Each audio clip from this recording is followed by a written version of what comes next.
हीरे की खान। अफ्रीका महाद्वीप में हीरों की कई खानों की खोज हो चुकी थी, जहां से बहुतायत में हीरे प्राप्त हुए थे। वहां के एक गांव में रहने वाला किसान अक्सर उन लोगों की कहानियां सुना करता था, जिन्होंने हीरों की खान खोजकर अच्छे पैसे कमाए और अमीर बन गए। वह भी हीरे की खान खोजकर अमीर बनना चाहता था। एक दिन अमीर बनने के सपने को साकार करने के लिए उसने अपना खेत बेच दिया और हीरों की खान की खोज में निकल पड़ा। अफ्रीका के लगभग सभी स्थान छान मारने के बाद भी उसे हीरों का कुछ पता नहीं चला।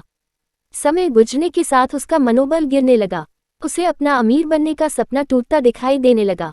वह इतना हताश हो गया कि उसके जीने की तमन्ना ही समाप्त हो गई और एक दिन उसने नदी में कूदकर अपनी जान दे दी। इस दौरान दूसरा किसान, जिसने पहले किसान से उसका खेत खरीदा था, एक दिन उसी खेत के मध्य बहती छोटी नदी पर गया। सहसा उसे नदी के पानी में से इंद्रधनुषी प्रकाश फूटता दिखाई पड़ा। उसने ध्यान से देखा तो पाया कि नदी के किनारे एक पत्थर पर सूर्य की किरणें पड़ने से वह चमक रहा था। किसान ने झुककर वह पत्थर उठा लिया और घर ले आया। वह एक खूबसूरत पत्थर था।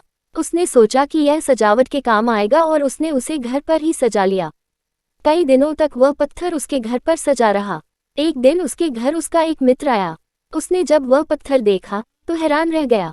उसने किसान से पूछा, मित्र, तुम इस पत्थर की कीमत की जानते हो? किसान ने जवाब दिया, नहीं। फिर मित्र बोला, मेरे ख्याल से ये हीरा है, शायद अब तक खोजे गए हीरों में सबसे बड़ा हीरा। किसान के लिए इस बात पर यकीन करना मुश्किल था। उसने अपने मित्र को बताया कि उसे यह पत्थर अपने खेत की नदी के किनारे मिला है। वहां ऐसे और भी पत्थर हो सकते हैं। दोनों खेत पहुंचे और वहां से कुछ पत्थर नमूने के तौर पर चुन लिए। फिर उन्हें जांच के लिए भेज दिया। जब जांच रिपोर्ट आई तो किसान के मित्र की बात सच निकली। वे पत्थर हीरे ही थे। उस खेत में हीरों का भंडार था। वह उस समय तक खोजी गई सबसे कीमती हीरे की खदान थी। उसका खदान का नाम किम्बले डायमंड माइंस है।